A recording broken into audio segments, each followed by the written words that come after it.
Now we are rolling. All right. I like it.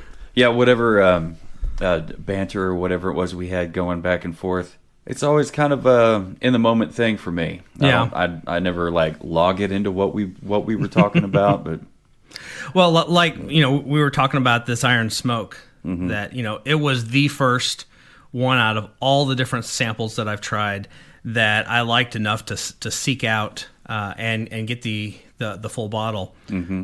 Flavor.com carries this specific bottle, and it was about the same price, but they only had this one and the Rosie's apple whiskey. Okay.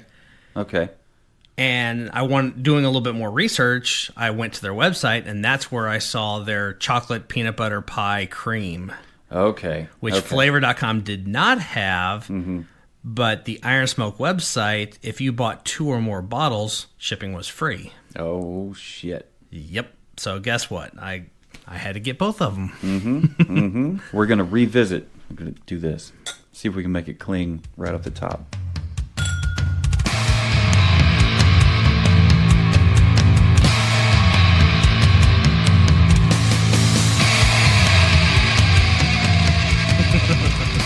Kind of rang out there. So yeah, on today's episode of Savor the Burn podcast, W2 and I are going to revisit the Iron Smoke Straight Bourbon Whiskey that we tried just a few episodes ago. For those of you that are following along, it retails for roughly $49 from the great state of New York. New York City!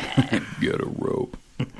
Yeah, it's a 4-grain bourbon with applewood smoked wheat. So they smoke the wheat with applewood before they throw it in their mash or whatever it is that they do. So that is definitely cool. The appearance, deep amber. I mean, if you're looking at it, the entire bottle, yep, deep amber.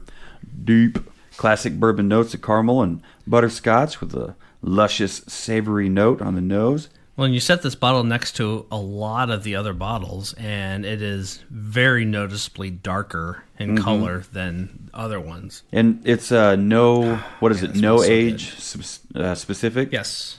Stated? No age statement. Statement, okay. NAS. Which, I mean, yeah, it's blended. I just wonder why they don't, why wouldn't they throw that in there? Why wouldn't they throw that, like, how long is it sat in the barrel? What's so wrong with divulging that information? My understanding is, and everything that I've been reading is pretty much, unless it's labeled as single barrel, everything is blended.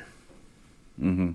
So even though this is a straight bourbon whiskey, it's still blended among their barrels. And like we were talking before we started recording, it'd be neat, it'd be neato if they could write down somewhere on the label or somewhere on the website, like this batch used like 6%, 10 years, or like 45% 2 years, whatever, so we could, that way it doesn't have to be NAS. It could be just kind of told. That way we have some kind of idea as to what it was. Yeah.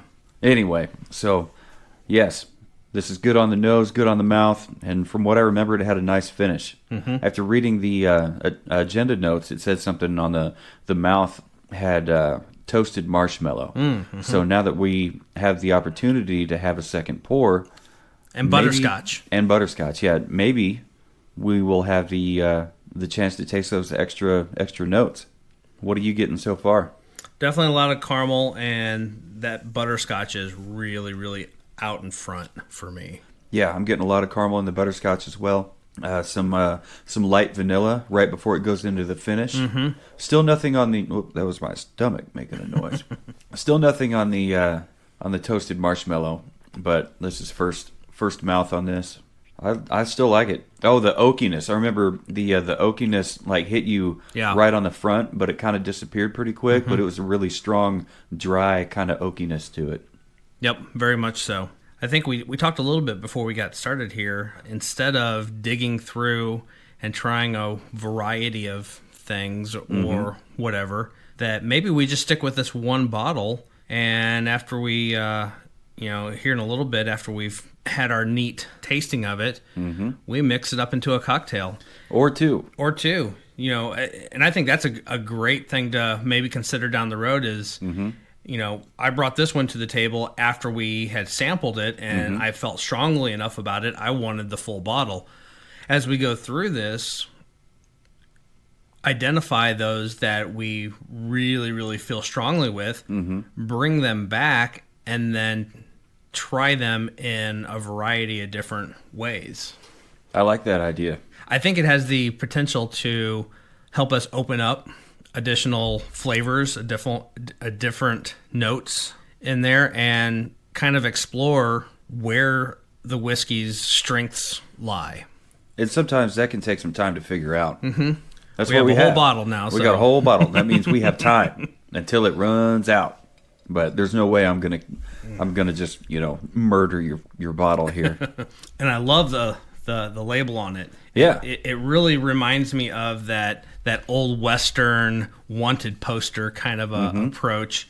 It's got skulls on there, so yeah, naturally I'm like all in. It's a skeleton wearing like the old, you know, late 19th century. Look on the backside too. There's a little tie. skeleton with a little tobacco pipe. Yeah, probably a little corncob pipe. No, it's just tobacco pipe.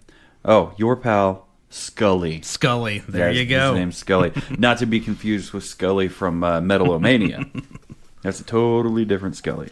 But it says here there's a little tag around the neck of the bottle here. It says Jim Murray's Whiskey Bible gives it 95.5 points. So I am familiar with the Whiskey Bible, but I don't know. I'm unfamiliar with their rating system. Forbes calls it 10 best bourbons beyond Kentucky. And what the hell does Forbes know? The interesting thing is, you know, I've got the flavor.com site pulled open here, and they have 2,395 votes on a 1 to 10 scale, and it has an average rating of 6.5. How? I have call this no a idea. solid 8.5. Yeah. I don't remember what we rated it before. Yeah, we rated it as a solid 8. Okay. Oh, this is the one we agreed on. Yep. Okay. So yeah, this one was. Yeah, we were both straight there, right at an even 8. Does it say anywhere in the notes on Flavier.com what if they're finished in any kind of specific barrel, like sherry or port? Because it's sweet enough that it makes me think that maybe something like that has happened. It does not, other than what sets this bourbon apart in that the grains used in production are exposed to applewood smoke. Okay. In much the same way that single malt scotch can be exposed to peat smoke. Okay. That's interesting because I mean that's the whole thing with your scotch. Yeah. Especially, I mean, obviously your peated scotches. It's that smokiness that comes from the peated fires. I think that's kind of cool. They're taking that old tradition and kind of not re-engineering it, but applying it. Yeah, applying that tradition of smoked ingredients before mash and distillation. Because apple is very plentiful in that area, and everyone grows apples, particularly green apples. My understanding, letting that apple wood smoke be introduced to it. I think that's cool. I think I'm ready for try out the cocktails. You said we're going to do an old fashioned, which I think this would lend perfect to an old fashioned. I think we start with an old fashioned just because that's a simple drink. Yeah. Simple ingredients, and then we can kind of go from there. Me personally, I think once you get beyond your old fashioned, even a Manhattan is still a pretty simple drink. Once you get past that core, simple, staple set of cocktails, they start pushing out farther and farther. Not necessarily that you lose the bourbon, but you're introducing a whole lot of other things into it. So to me, an old-fashioned is a great next step for this. Especially for a bourbon that shines as brightly as this does. Yeah. It's got a lot to offer. Its depth of flavors. It's like its breadth of flavors. It's got a lot of different flavors in the flavor profiles, and like each flavor is deep. So it's not just the depth of the flavors; it's the breadth and the Right. depth of the flavors. Well, I'm gonna go ahead and let this roll, and I'm All gonna right. I'm gonna go grab the rest of what we need, and I'll get mixing. So it just reached over on the cocktail table, and I see W2's got himself a little jar of candied orange twist cocktail garnish. So at some point, I'm sure this is going to end up in the damn thing. I think it's just leaked on me. You are going to need your bottle of Iron Smoke straight bourbon whiskey. So you just poured us a cocktail made with the delightful Iron Smoke straight bourbon whiskey, and I can see it has kind of layered itself out a little bit. Walk us through the construction. You started off with syrup. Yeah, I started maple off syrup and maple syrup and orange bitters. orange bitters. Okay. And then from there, I put that in the bottom of the glass, did a slight little stir on there just to muddle that together. It's not really muddling, but just kind of mixing it. And then you dropped your ice cube in there. Typically, the traditional recipe where you'd use a sugar cube or a spoonful of sugar, you would put that in your glass. You would then add your bitters to that and let the bitters give you the liquid to kind of stir that around and kind of dissolve it a little bit. Put your cube in there and then add your bourbon on there. And then typically, I don't remember if I did or not, but typically you do it another stir in the glass. I read something recently that said for some of these drinks, old-fashioned included, you don't want to shake them because you don't want to anger the spirits. Okay. So you lightly stir them and then serve. I like it. Yeah, we poured the Iron Smoke bourbon on top of that. And 2 ounces? 2 ounces. And then, based off of an interview I recently heard from the grandson of Pappy Van Winkle, he talked about his granddad always had an old-fashioned with lemon slice instead of orange slice. Everyone knows, an old-fashioned with an orange slice. But apparently, lemon slice is actually the old school, I guess, way to have an old fashioned. Well, you popped the vacuum topped seal on that container over there and had me smell it. I'm like, these smell like lemon drops. These smell amazeballs. So from there, you just you put one of your barrel aged cherries, your Bada Bing cherries, onto a skewer. Yep. I just lost mine, so I'm putting it back on here. But yeah, cheers. Cheers. Yeah, it's good tasting so far. I can get behind that. And a nice, great, big square ice cube in there. Fits right square in the middle of your square glasses. Yeah, I was gonna grab the ice balls, but I decided I don't know. I recently got my silicone large cube trays, and I've grown to like them because they're just very easy to pop individual ones out as needed.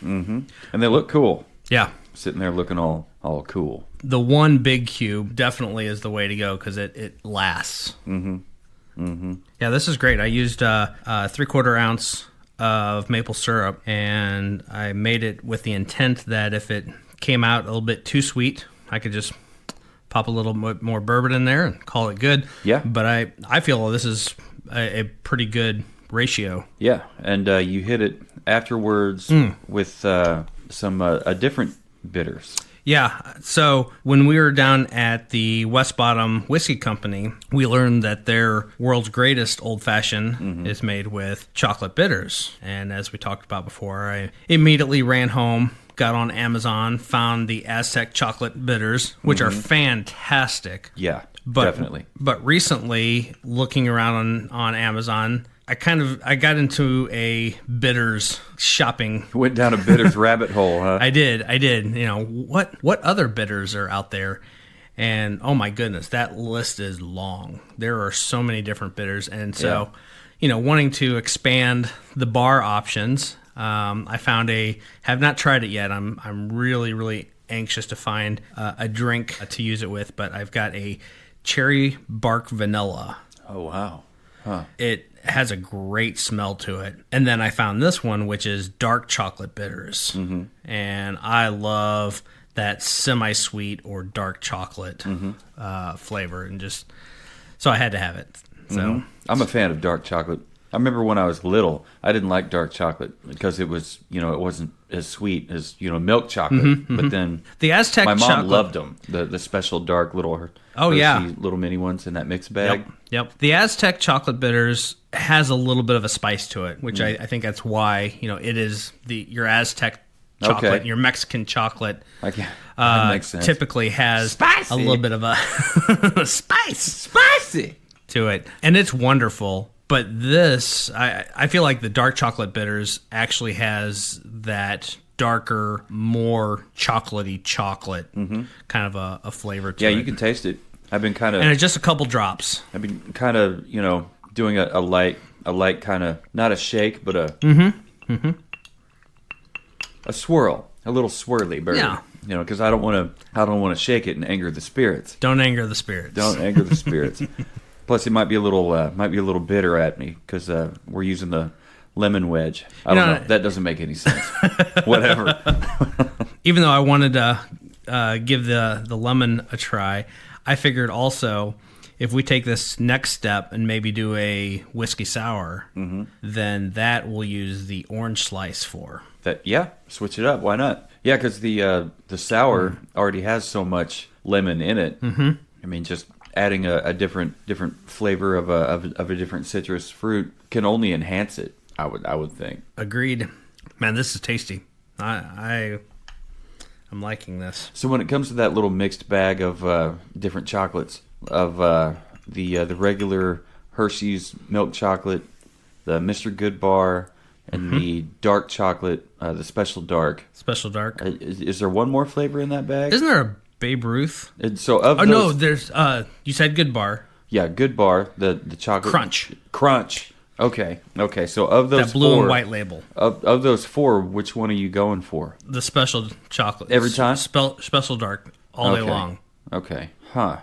Now I'd say I love dark chocolate. I guess I don't love dark chocolate because it's not the first thing I go for. I go for the right for the Good Bars with the peanuts and chocolate because it's a winning combination.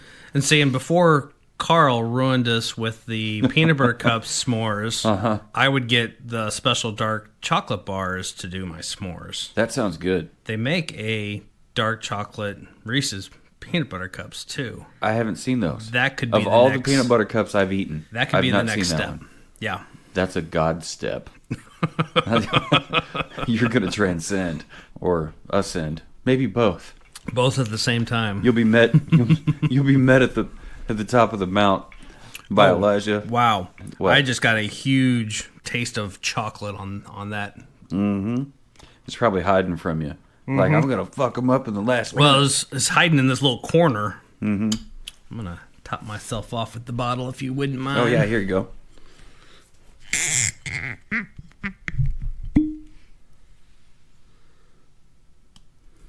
Need another top off on that? Probably not. Give it a little swirl. Yeah, I'm getting a lot of the syrup down here now.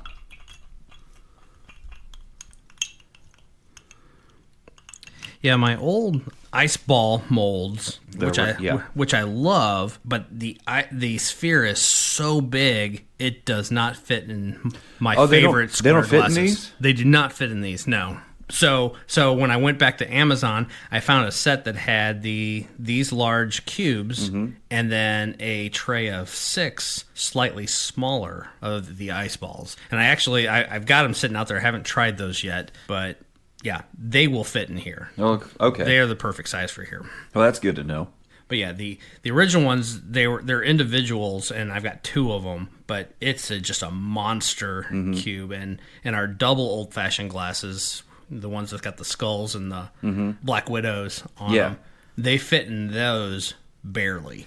Well, I don't know. I mean, ice is ice to anybody and everybody, but I like the different shapes. I like the spherical ice. I can't call it a cube.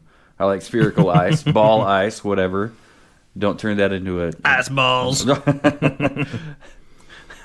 Damn it! And I also like the giant cubed ice. I don't know, but I've always been a fan of the square, the heavy bottom square cocktail glasses. Absolutely. Or drinking glasses, I guess. But I've always been those are probably my favorite.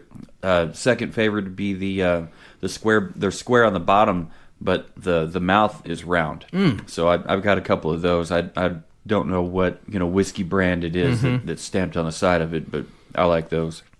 I've got on my iPad here. I'm going to turn it so you can see part of this. All right. But I've got their homepage up, and they've got a video, kind of a loop going. Mm-hmm. And just a minute ago, I had not realized it, but they make a cask strength version of this Iron Smoke Bourbon. Okay. So you probably get a whole hell of a lot more proof in it. Yeah. Than because like what we discovered with the Whistle Pig over here. Woo. Yeah, okay, so, this is, I don't know if we've already said this or not, but this is 80 proof. 80 proof. Yeah, 40% alcohol. That's pretty low. So, yeah. I mean, not low, but... Yeah, Mitch called that tavern strength, bar strength, something like that. But, yep, I can see that. Yeah, I might have to pick up their Rosie's apple whiskey. Mm-hmm. You think it's flavored super strong like apple, like... Crown Apple or I'm hoping not. Applejack, yeah. Yeah, I'm hoping it's not. I'm hoping it's a bourbon with apple notes versus Fireball, right? Or something along that lines that's candy with a little bit of proof to it. I'm looking forward to the whiskey sour, and that's going to be a different kind of cocktail from the old fashioned. The old fashioned is bitters, a slice of, we used lemon. You got your bourbon, a sweetener like a simple syrup or maple syrup, or a sugar cube or a tablespoon of sugar, whatever, teaspoon. But traditionally, how these things go. And traditionally, it's like a twist of a orange peel. Drop that in there or whatever. Here at Savor the Burn podcast, we do things a little bit different. Try to make them a little more rock and roll. And I think Wayne, or W2, I think W2 is definitely good at working on those recipes. And he's got a good flavor taster, I guess. I don't know. It doesn't feel right saying he's got a good mouth on him. That boy knows what's good and what's not good. You got a purty mouth. You got a purty mouth. I'm gonna leave it. I'm gonna leave it alone. But well, on that note, I'm gonna we're gonna try the whiskey sour, which is going to include what? Well, the start of the show is going to be our Iron Smoke Bourbon, but we're going to have lemon juice, simple syrup, egg white. Egg white, okay. We're gonna do an egg white, and it's gonna be shaken. It's gonna be shaken. All right. We're gonna shake the spirits. We're gonna make those spirits very angry. And do you still have plenty of your ice cube left? I do. Okay. I'll probably get us a new ice cube though. Okay. So yeah, we could take what we got and pitch it. Yeah. Throw it in the trash. Throw the fucking trash. Just put me in the garbage with the rest of the trash. You ever watch Hoarders? Yeah. Yeah, there was this old lady, like, she had thousands of dolls in her house, and she'd, like, if some of them were missing a leg or whatever, I'm sure she had 5 more, and she'd piece them all together. That's a good doll. You can make a good... They're so funny. I just love them so much. They're so happy. Fucking nuts. They were just throwing just random shit that she had in her house, obviously, because it's Hoarders. And she's the kind of person that would attach her self-worth to her belongings. So when they were throwing all these things in the trash, in the dumpster, she's like, oh, just put me in the dumpster with the rest of the trash. Bless her heart.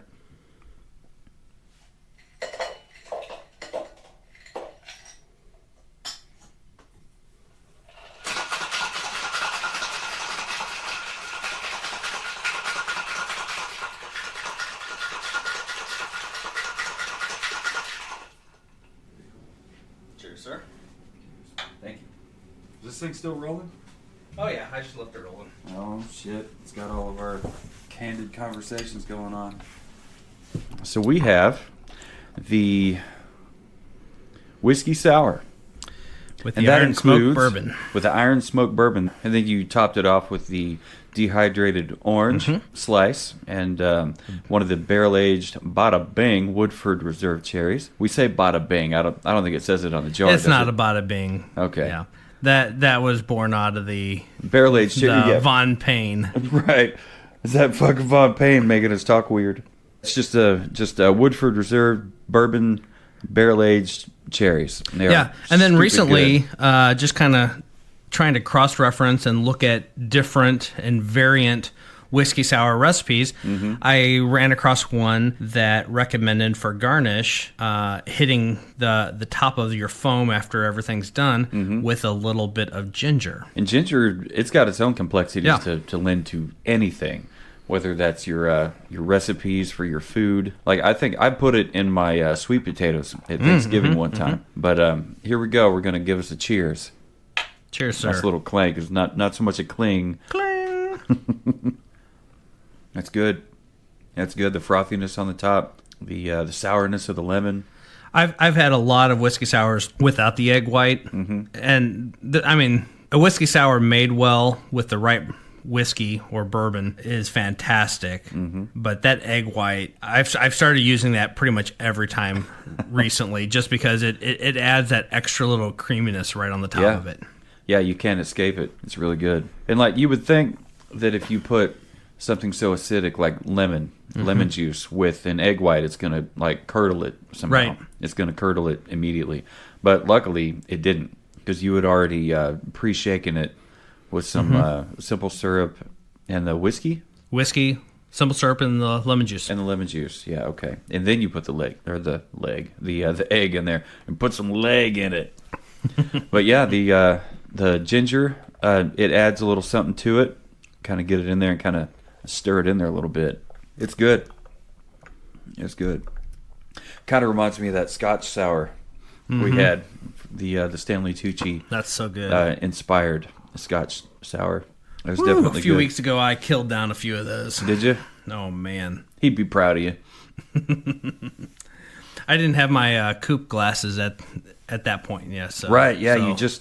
You found them where? Amazon? Amazon. Yep. Seems like Amazon's just like the Walmart of the online world. Like it's got everything except for a greeter. Like when you log into the app or the website, you don't have somebody saying, "Welcome to Walmart." Don't forget your cart or whatever it is. Can I see your receipt?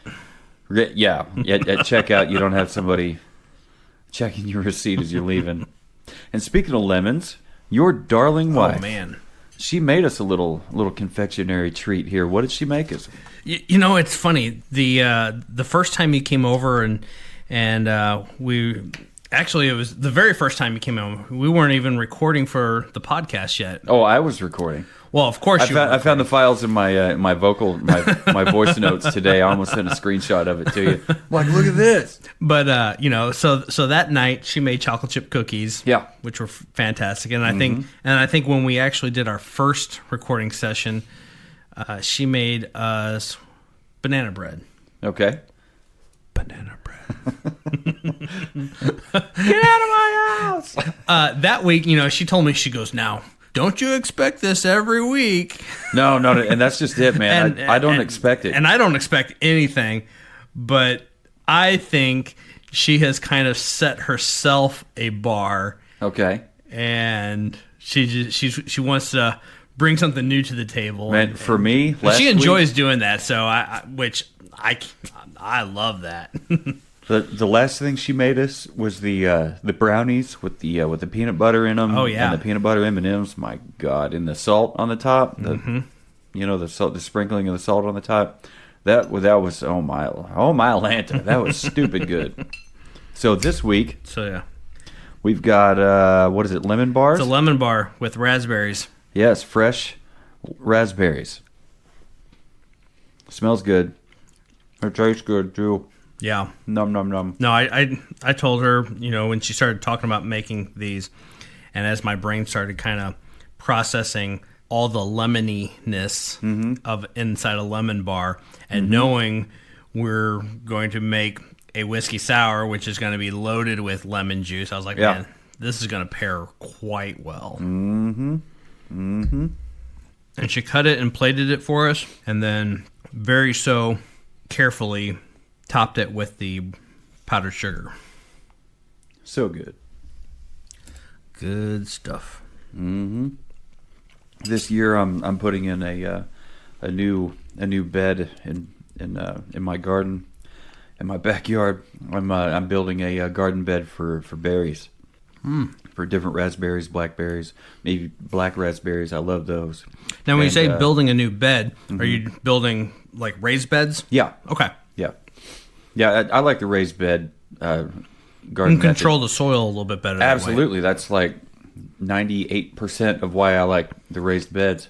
And just to clarify, I have no experience, so that might sound like I know what I'm talking about. I do not. But my sister, before they moved to Knoxville, they got involved with a local farm community Here in town? In St. Louis. St. Louis, okay. And a kind of a co-op kind of a thing where everyone kind of contributed, and then they got a percentage of the harvest kind of a thing. That kind of spawned them doing their own garden, and specifically they grew hops. Oh, wow. Okay. Which I ended up getting a bunch of them and passing them off to some friends that brew. And so, yeah, when they were kind of in the thick of all of that, they would frequently visit Kansas City. And I don't remember the organization, but there was an organization that they went and see. And I remember her visiting and talking about the soil quality, and a lot of places they would insist on you having to build the raised beds for that very reason, so that way to go organic. Because to be certified organic or whatever, the regulations and everything around the soil are a lot more stringent. Yeah, that makes a lot of sense. Yeah, it helps ward off whatever pesticides and unnatural forms of fertilizers that may have been on the grounds. It helps with that. It doesn't eliminate it completely, but after a while that stuff washes out anyway with enough rain and snow and sleet and hail. Oh my! But after a while, all that stuff can work its way out of the soil. But I like it. I like it because aesthetically, I think it's better than a giant dirt patch. That I have to wade through in the mud, and I'm not a huge fan of all the mud. And our soil is so full of clay. It's it's just so awful. Now, you do need some clay in your soil, otherwise it doesn't hold on to moisture like you need it to. Most of my beds are just compost, either the compost that I make myself, or if I had to, I'll get bagged compost. And again, I have garden soil. And again, I have no firsthand knowledge of this, but I would think that the raised beds also makes it easier to keep the weeds out and things like that. Yeah. Like in my yard, especially, we have something called I know it as Creeping Charlie, but I know it as Creeping Charlie, but I don't know if that's like a. Is it that very viney? Yeah, it just creeps into everything. Yeah, that's what I've always known it as. Yeah. I could not tell you what it was. Yeah, it's scientific name. Yeah, if it's not Creeping Charlie, it's got to be something else, because Creeping Charlie sounds like something that they came up with after Vietnam, like the old guys in the garden, just like, this stuff's creeping up like Charlie, and they just started calling it Creeping Charlie. I had never thought about that, but really, you're probably that's right. That's the first thing I thought. Yeah, you're probably right on that. What'd you just take a bite into there? What are you ASMRing over there? Oh, that's the dehydrated orange slice. That's the great thing about these too, is fresh orange slices are awesome also. But you're disposing of most of that when you're done with it. These dehydrated orange slices, you can eat them. They're crispy like a potato chip, and you're talking rind and all. Rind and all, yeah. Okay. He's doing it right in front of God and everybody. Good stuff, dear listener, and he's not ashamed. When I was a kid, I saw a kid eating the orange rinds after he finished his orange. I was like, "What? You're not." This is the only way that you can do that. It's like, you're not supposed to do that. He's like, "Why? I like it." I'm like, okay, whatever, buddy. Yeah, I think once again, Miss Katie, she hit the ball out of the park here. The crust is divine. Yeah, the lemony yum nums So good. One of the things that I got her for Christmas this last year, as we've kind of gotten, throughout the years or whatever, one of the things that she's kind of started requesting more of for like Christmas gifts and things like that are experiences or services or things like that. And so one of the things that she requested that I signed us up for is a composting service. Oh. So and they've got a weekly service, and then they've got an every 2-week service. And we're still trying to figure out what makes the most sense. So right now we're doing every other week. So every 2 weeks, they give us a 5-gallon bucket that we can put our food scraps, compostable paper towels, anything like that, coffee grounds, things like that in. And then every second week, that morning we set it out on the front porch, and they pick it up and leave us a sanitized, fresh bucket for the next 2 weeks. And then twice a year, which we just started it, so we're not quite there yet, so I have nothing to report. But twice a year, we're supposed to get 25 pounds of compost from this farm that does the service. Wow. That's cool. So you're going to start gardening. We're going to start doing something. Yeah, you can do. I might be calling on you to. That's fine. That's fine. Lend us a thumb. Lend us a thumb. Another thumb you can reach out to is Ben Harvey. He gardens in his backyard. Oh, that's it's right. Just a little salsa garden. Yeah, but he likes it. It's a hobby for him. So he'll grow peppers and try to grow onions and tomatoes and things. Cilantro. Just a salsa garden. Yeah. Anything you'd have in a salsa, grow in your damn yard, and it's really good. That's kind of a cool idea. Instead of I'm just thinking, where do you start? Do you just pick whatever's the easiest and then just start there? But I like that idea of picking something like salsa and designing an entire garden around those ingredients. That's a really cool idea. Much like whiskey and bourbon and scotch, you start with what you like, and then you just kind of reverse engineer it from there. If you like an old fashioned, then it means that you like at least a mid-grade whiskey or a mid-grade bourbon to throw in there. I would suggest bourbon probably every time, just because it's more complex than just a straight whiskey, in my opinion. But when it comes to gardening, a lot of times people they go into it with they have these expectations of, I'm going to grow so much stuff, anything and everything, but then they grow it and then it's stuff that they really don't eat. Right. It looked pretty on the package, on the seed packet, or it looked like a cool plant in the flats in the nursery or greenhouse or wherever it is that you're going to buy it from, and they grow it. It gets out of control. Late August kicks in. It's just hot and it's humid and it's swamp ass and there's mosquitoes everywhere. And you may have had some kind of disease come into your garden, or you've had rabbits come in, or God forbid deer come in and eat everything down to the ground. I've had it all. Or you're trying to grow okra, but aphids have wiped out your okra. It's just taken over somehow. And you don't know what the hell you're going to do. Yeah, you can spray them off with a hose, or you can reach up there and smush every last little one of them, or you can cover the bed and put ladybugs, because you can buy ladybugs, a little bag of them, and then they'll get in there and they eat aphids like nobody's business, like you've never seen it. But they'll go in there and just wipe out entire civilizations of aphids. And another thing, you'll see ants farming aphids. Oh, yeah. So they'll have a nest nearby. The ants will in the soil, and they will bring sweet deposits or whatever, and they'll put them up in the plant that they know that aphids like.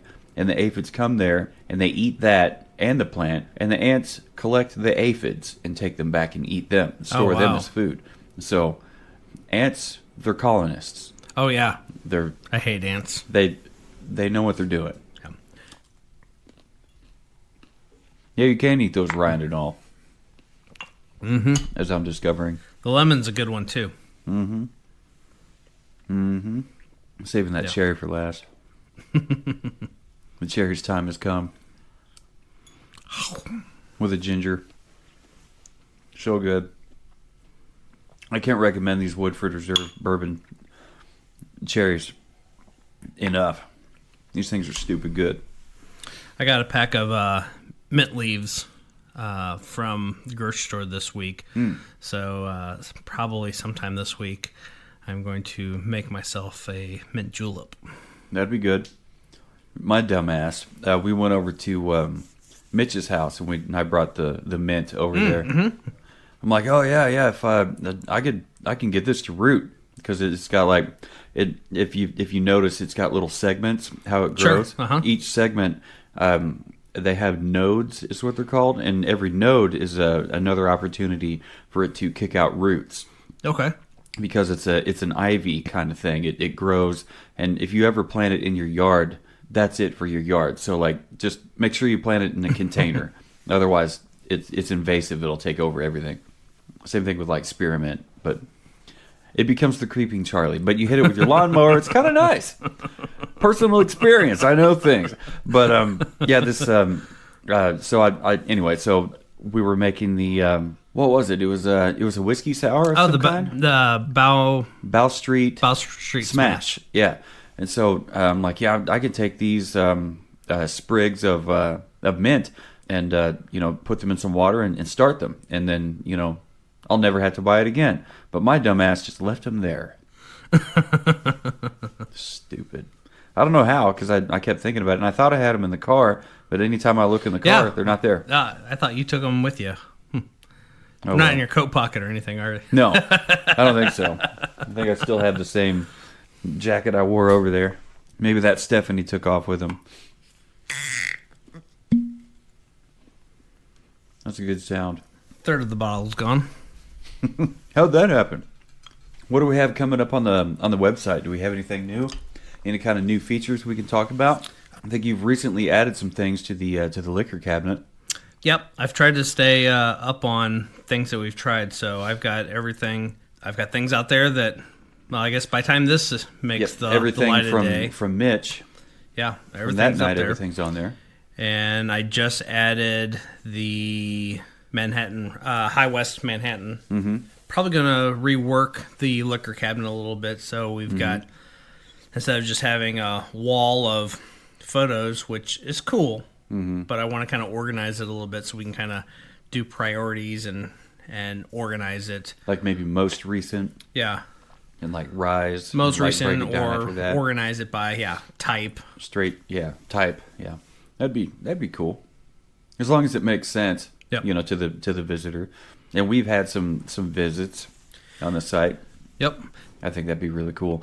But other than that, we don't have T-shirts, but we do have stickers. If you want some of the stickers, feel free to reach out to us at savortheburn.com.